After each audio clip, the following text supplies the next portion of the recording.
Back again with another episode of Down to Drive. I'm your host Daniel, and back on the channel again in, I guess, with two less cylinders. We've got Stig. Stig, it's been a while. Yeah. Maybe way too long, I reckon.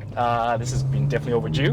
But last time you were on the channel, you had the Vegas yellow Audi R8, and now you've got a GTC4Lusso. So, I mean, what was the reason behind the purchase? Minus, I'm not sure if the audience can see in the back. Yeah, why the GTC4Lusso over every other wagon that was on the market?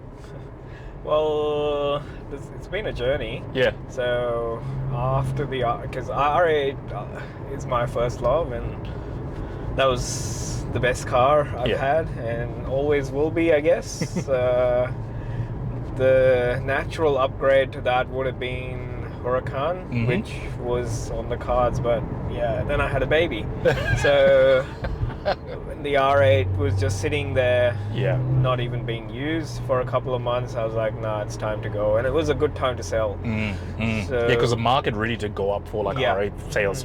Was just right when after COVID. Yeah, and like R8 announcing like they were finishing the production. Actually, I bought the R8 just when they announced it. So I bought it at the lowest and I sold it at the highest.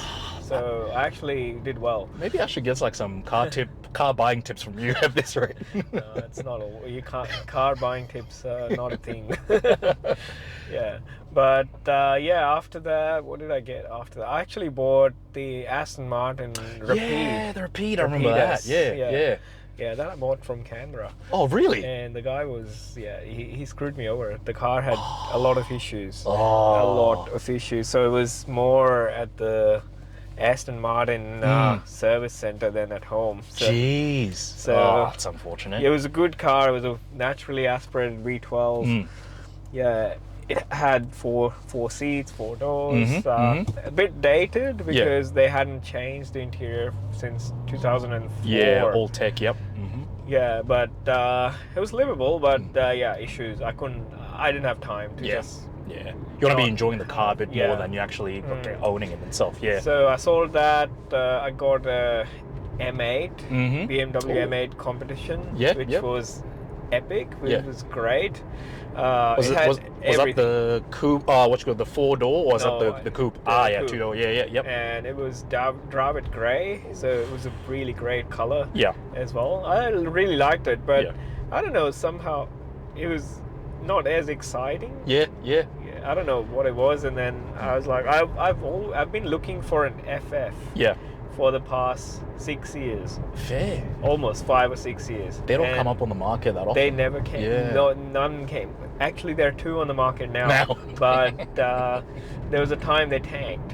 So I was like, if I get that at a good price, I would buy that. But then I found out about the issues that the 4-wheel drive system, PTU, has to be replaced, and it is not about if, it's about when. Jeez. So, and if it's replaced, there's no guarantee it'll not break again. So I was like, but if you get it at a good price, then it's fine. It's a good ride up until that point, basically. GTC4Lusso was just too expensive. So I wasn't even considering that. Then I had the M8 for a while, then I was like, let's try electric. So I got the Taycan 4S. Yep. That was the wagon. Oh, you got the, Sport Turismo? Sport Turismo? No, I had a Cross Turismo. Cross Turismo, that's it, yep. That car was insane. It did everything right. And imagine, what's that YouTube channel? I forgot the name. Raz. He says, imagine waking up with a full cylinder or full petrol every day. Yeah. So that's what you can do with an electric. You can wake up with a full 500-kilometer range every morning. So that was good. It did everything right, but just there was no sound. No sound. Yeah.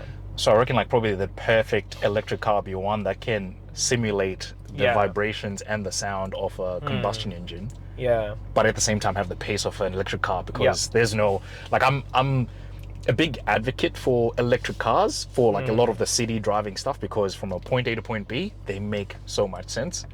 Longer distance, you're like, maybe it might work, maybe it might not. The future is somewhere in between, like plug-in hybrid, where you have enough to go around the city in electric only, and then you have the choice if you need to.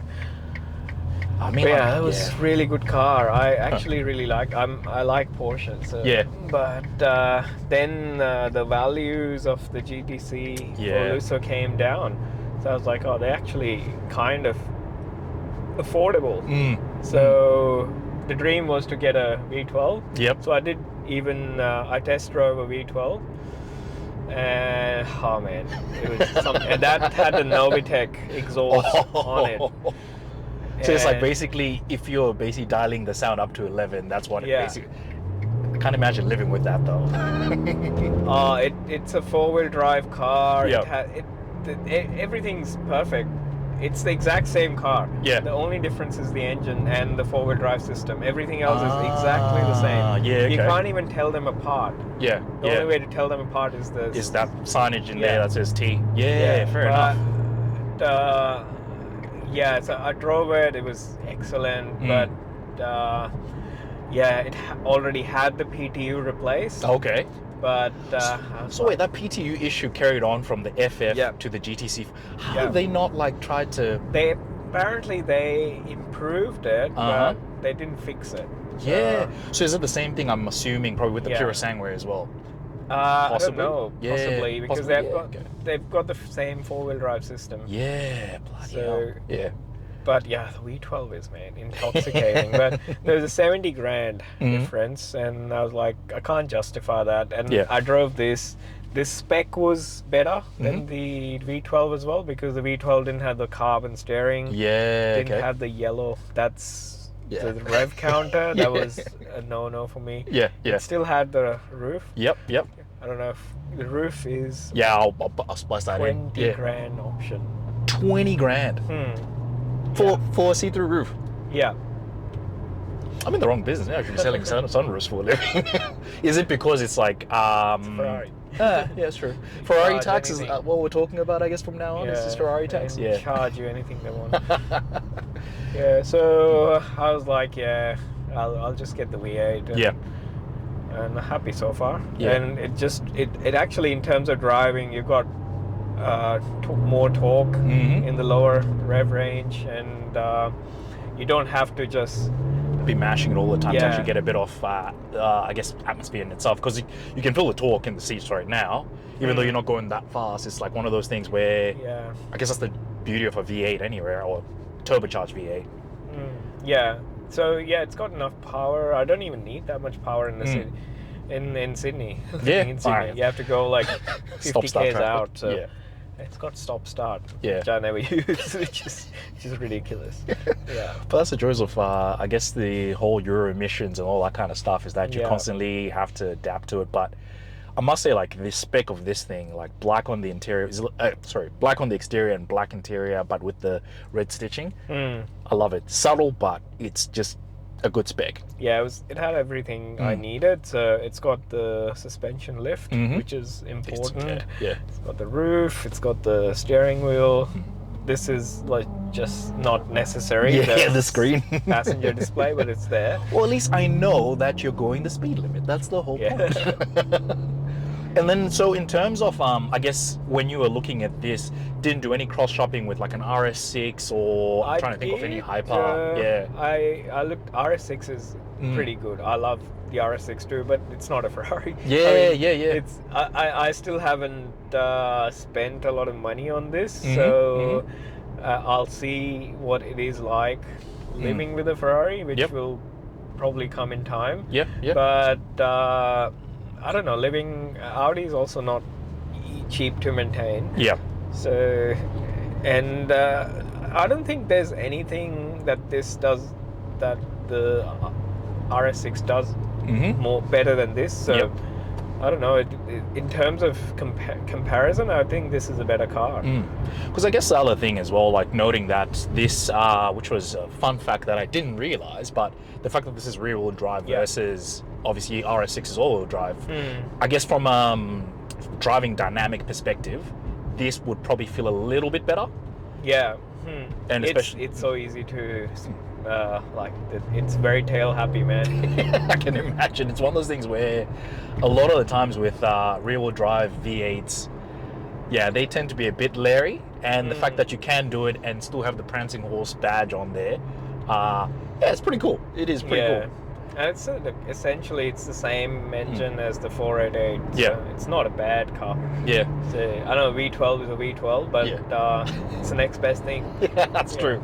So have you thought about anything like, let's say, mods like in terms of exhaust? Because obviously Novitec offers like exhaust on this, but it sounds pretty good the way it is right now. Yeah, man. Just listen to it. Yeah, I don't think I need it. And the fact that so what I love most about, I guess, this generation of Ferraris is that gearbox.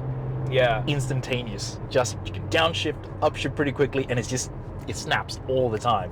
I love that.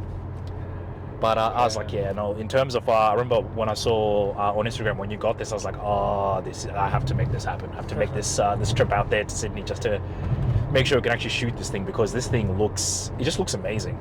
Yeah, I mean, it's not everyone's cup of tea. Looks are subjective, but I've always liked the shooting brake style, but I think some people don't like it, some people like it. I'm on the inside all the time, so I don't really care what it looks like from the outside. Yeah, and honestly, the interior is probably one of them. This generation of Ferrari interiors is, I don't know, I love it. It's one of those things where you still obviously have, one thing I've noticed is that you still have the old school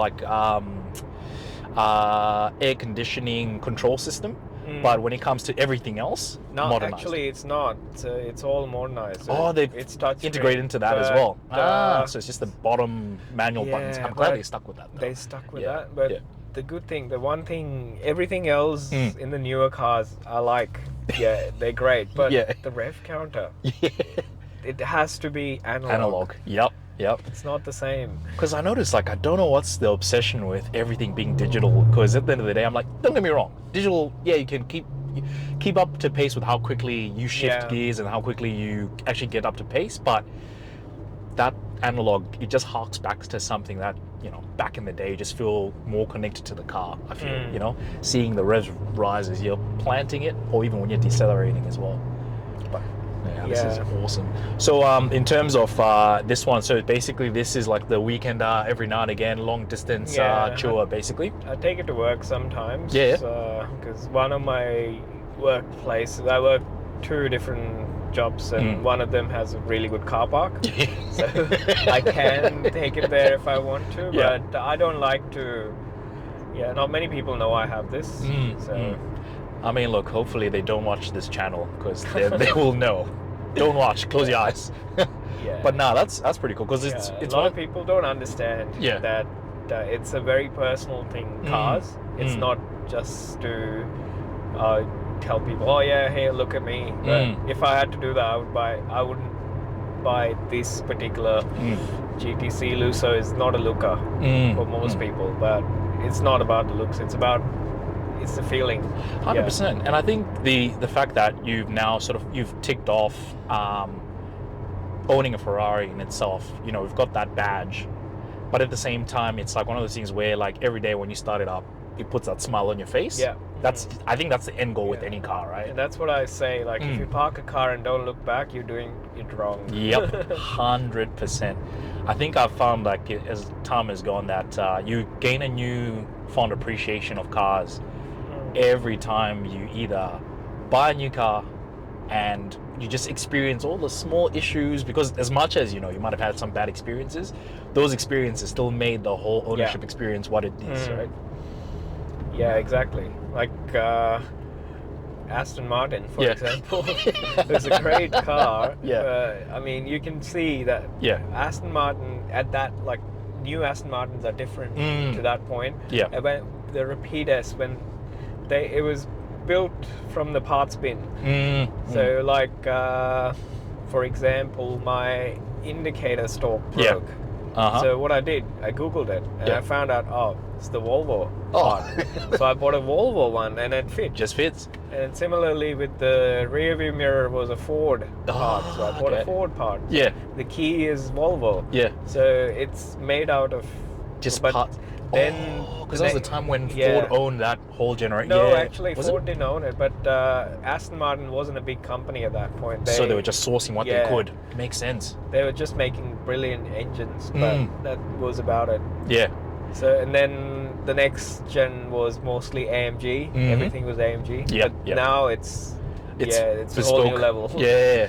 Because I'll be keen to see like what the new set of Astons, because I've seen a couple of the new V8 Vantages, which are still the old AMG tech in terms of interior. Yeah, but well, the new one, they just announced CarPlay Ultra yesterday. Yeah. That it's only available in Aston Martin. So really, it's the whole thing is CarPlay now. Like, wow, it just displays everywhere. So that's a new tech that I think it's going to be in every car. But yeah, okay. It's interesting that the first car ever to do it is Aston Martin. Considering how far behind they were lacking when it came to their tech in the past, that's actually pretty cool. Hopefully, hopefully this is like sort of like a renaissance for them. You know? Yeah, the DB12 and the new Vantage, all their cars. Yeah. The lore is like so good. But that's like I inquired about it. Yeah. They said it's 1.2 million deposit. What? For a 4 million car. So. Yeah. Okay. Okay, I don't know whether or not I'll be seeing one anytime soon. I don't think there's one in Sydney. There's Yeah. definitely one in Melbourne, and there's definitely gonna be one in Perth. I think every car. Yeah, it's gonna be in Perth. One in Perth. If you know, you know. Yeah. Yeah, that's insane. 4 million. Yeah. I'll be honest, like, it's deserved. Because I mean, considering like they've gone through like the stages of Valkyrie. You got your Valhallas, you got your what's the other? There's the other crazy track only Aston that came out. I can't remember the name now, but they've been on a really good run in terms of creating those really high-end bespoke cars that I personally think are like, they look stunning. They just look bonkers enough that somehow they still made it to the road. I don't know how that works. No, their design language is like, even if you look at Astons from early 2000s, they still look good from the outside. Yeah, timeless, I think. Because even I still have a poster of, I think it's like a DB9R. Yeah. And I was just like, if, ever won the lottery, boom, that'll be the first car. I wouldn't be able to drive it, obviously, but it'll just sit in the garage just for me to stare at every now and again. Nah, that's awesome. Look, thank you so much for being on the channel. This has been mega. I must say, this car is it's beyond amazing. Make sure you guys like, share, subscribe. I'll make sure I leave a link to Stig's Instagram page, because you take some pretty cool photos of this and actually all your previous cars as well. Some of them are me and some of them are other people. Yeah, well, hopefully they'll also get exposure in the process of it all. Yeah, but my favorite photographer, A. Jimmy's Life. A. Jimmy's Life. I need to follow I follow him. He used to take photos of cars in Sydney. Now he works for Aston Martin. Yeah. Not a bad upgrade, mate. Well, look, make sure you follow A. Jimmy's Life as well, because I think it's always a goal. You start off, taking photos, and you just go big afterwards, right? Great guy too. That's awesome. That's awesome. But yeah, I'll make sure I leave a link in the description to both Stig's channel, A. Jimmy's Life Instagram page as well. And yeah, we'll see you guys on the next one.